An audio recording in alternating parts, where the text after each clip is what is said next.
Appamada's programs and facilities are supported through your generosity. Thank you for your support. There is a Dharma box for contributions in the kitchen and also a link for contributions on the website. Well, you've had a rousing round of good mornings so far. Thank you for being here on this holiday weekend. Thank you to all of you in the Zendo. Thank you to everyone online. And thank you to anyone who may listen to this talk in the future online. So,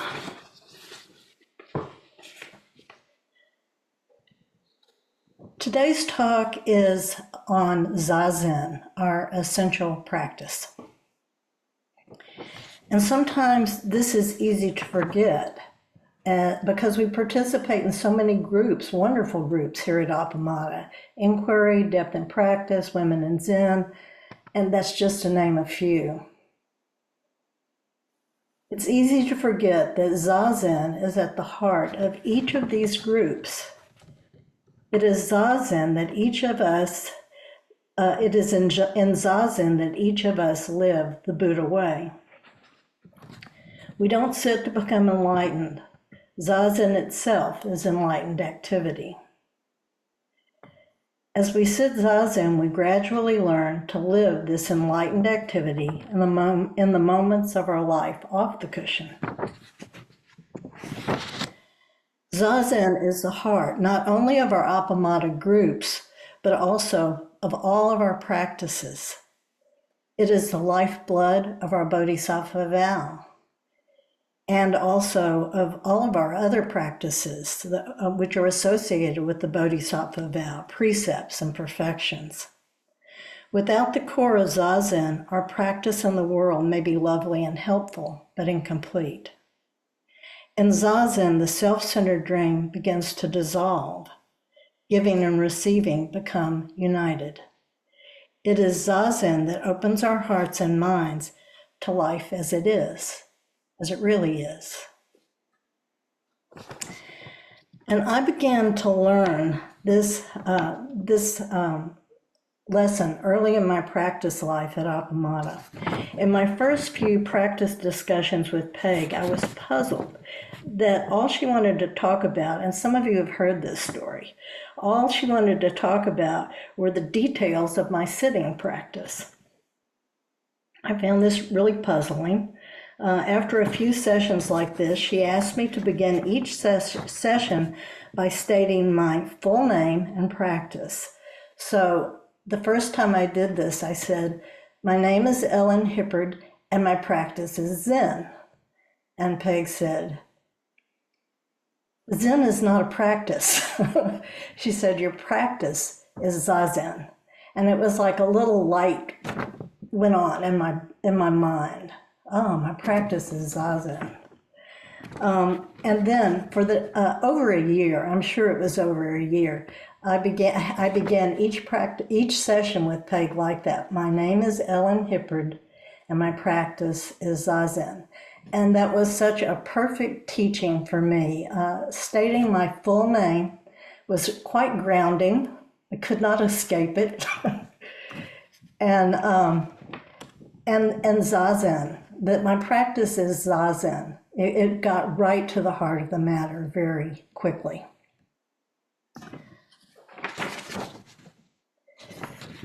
Sogen Mel Weitzman's book, Seeing One Thing Through, is one of the best books I've ever read on Zazen. And he says, "Zazen brings forth in us steady light that isn't subject to the ups and downs associated with grasping and aversion, craving or excitement. The light illuminates our direction so that we know which step to take next." And many of us are familiar with this light, this steady light. The more we sit Zazen, the more that light seems to follow us into our daily life. And this doesn't mean that we're never confused or we never make a mistake. But within this light, there is an ongoing opportunity for course correction. Of course, describing Zazen as steady light is a metaphor. I think Mel Weitzman is referring to this light when he says, staying centered and balanced and in touch with the profound stillness at the center of our activity is our practice. This is enlightened activity.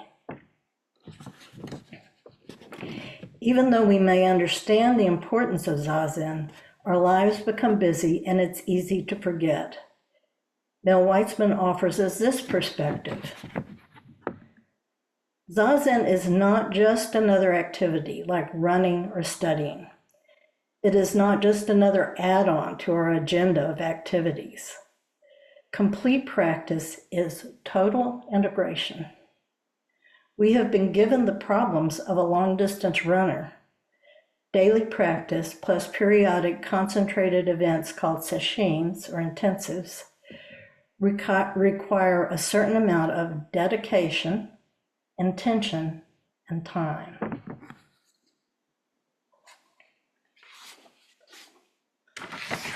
So, dedication, intention, and time. These things are interconnected. For example, there is little possibility of finding time for Zazen without dedication and intention. And we can be dedicated to Zazen without overwhelming ourselves. I was taught even before I came to Appamada that the regularity of Zazen is more important than how long you sit. The length of time you are able to sit grows on its own. It helps to find a time during your day that works for you. And of course, we support one another when we sit together in the Zendo or online. And if you are able to find a morning during the week or on Sunday when you can sit with the Sangha, it helps the whole Sangha. Mel Weitzman suggests establishing a Zazen schedule for yourself and trying it for a designated period of time, like a week. And if that schedule isn't manageable, try a different schedule until you find a schedule that works for you at this time in your life. And it has been my experience that at different times in my life, different schedules work better for me. Finding time for Zazen is a little like brushing your teeth. You are aware of the importance of good dental hygiene. You are dedicated to and intend to take good care of your teeth. Brushing your teeth becomes incorporated into your daily life because you find it indispensable. It is the same with Zazen.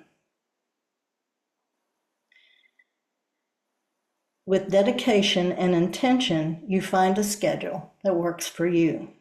Then, missing a session of Zazen becomes a little like forgetting to brush your teeth. Definitely something essential must be corrected. How we establish dedication and intention to sit Zazen varies between individuals. It's a mysterious process. For me, the process began by reading a book on Buddhism, but I have no idea why I chose to read that book. But I did read it and had sincere questions about the validity of the truth of suffering. Holding on to my questions, I read the mustard seed story and realized that although there was a lot I loved about life, suffering certainly was a universal experience. And with that, intention to meditate was born. As I meditated regularly, dedication to meditation was born. Zazen teaches Zazen.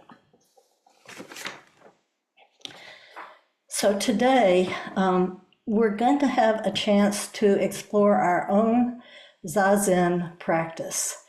And we'll do this in breakout groups and then come back together as a whole group to discuss what we've discovered. And so I would like to have 5 minutes, a total amount of time of 20 minutes. And And I would like to have 5 minutes for people to simply sit within their group and contemplate, write if you like, and then divide the time that's left between. That would be 15 minutes left. Divide it, as equally as you can between participants. And that would be allowing each participant time to speak on their own, and then perhaps you'll have time at the end to discuss what's come up. There are 4 prompts, and you can address one or all of them, whatever you want to do. Number 1, is your Zazen practice supported by dedication, intention, and time? Is your Zazen practice supported by dedication, intention, and time?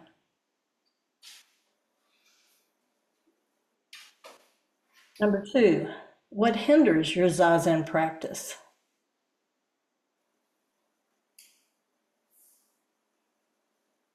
What hinders your Zazen practice?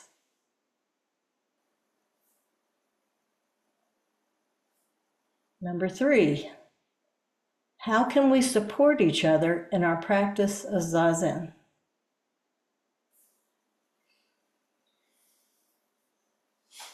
How can we support each other in our practice of Zazen? Number 4, any other thoughts about Zazen practice? Okay, so now we're back in the big room, and I'd love to hear what your discoveries were. Well, since no one's going right away, I'll let you know, Ellen, that saying that the regularity is more important than the time was really helpful for me, because it encourages me to join, even if I feel I can only do it for 10 minutes. I can still then do the service and the connection and have my system stay on course. And also, as far as number 4, I just feel like the practice of becoming aware of, what are my thoughts, what is my body doing, what emotions are happening, why might that be? It's starting to go into my life, so that at times I have access to that practice, and I can be in the middle. I can sort of observe an emotional state arise, and I can observe the story and the pattern that I would normally know. And now it's time for me to cry. Now it's time for me to get really resentful. And now it's time for me to say, childish things. And I'd be like, yeah, or not.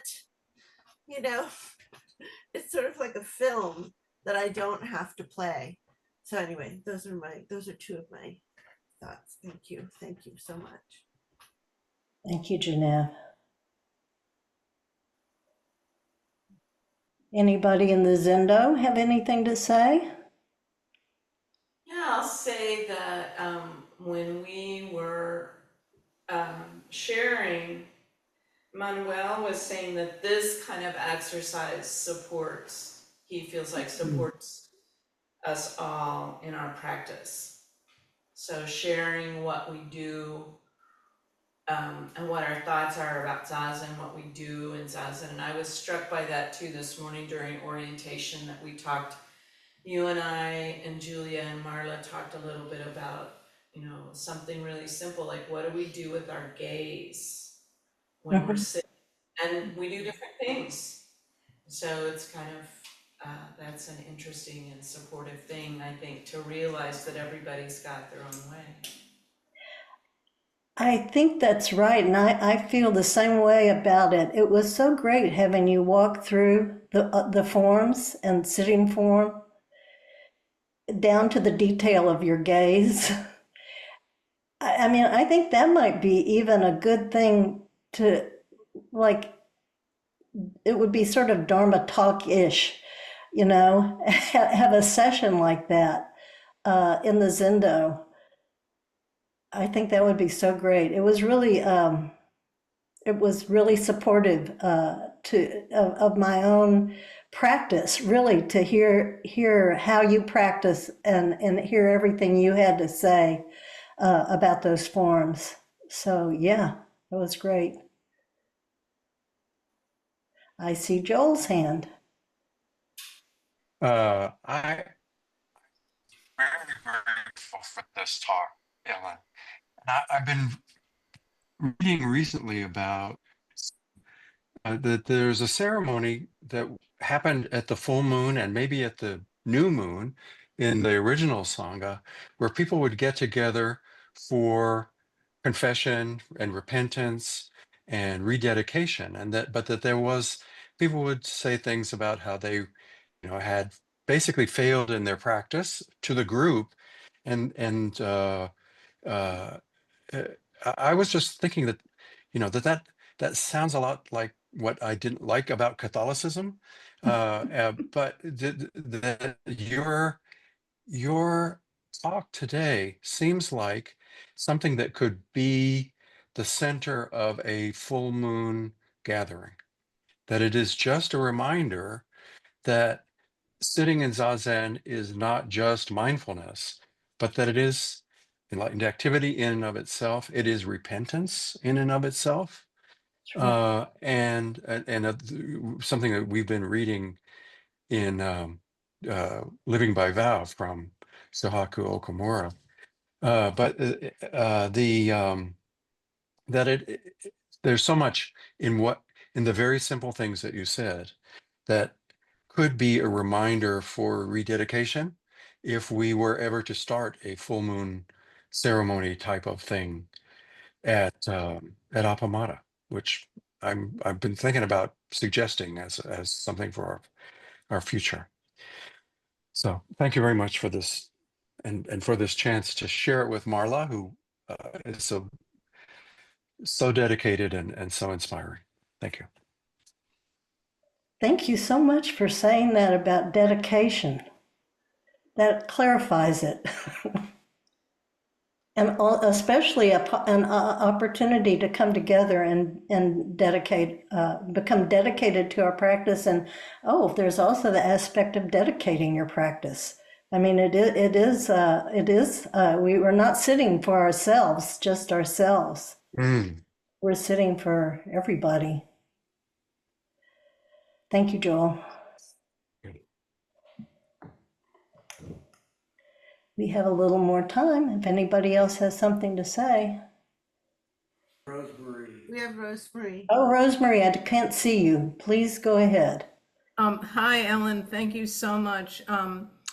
One of the things that I've noticed in my sitting is that I was thinking this morning that I was thinking about your talk, and you had talked about the light of Zazen, and that light is very powerful. And what is it about Zazen that sort of radiates?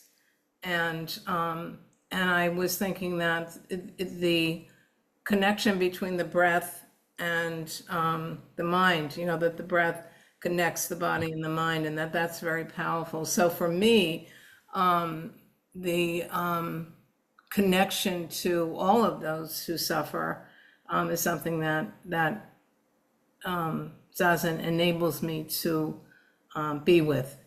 So that's very, very nourishing for me. The support of the Sangha, support of sitting together is I think you asked, how can we support each other? And I have something about that, but it is supportive to me to sit together. Supporting each other, it's a little strong, but to talk less outside of practice discussion about evaluating, judging, or sorting one's Zazen, or having opinions about one's Zazen.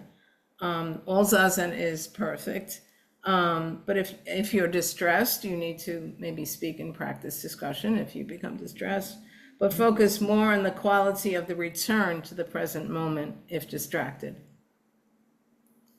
Yeah, that's great, Rosemary. Thank you.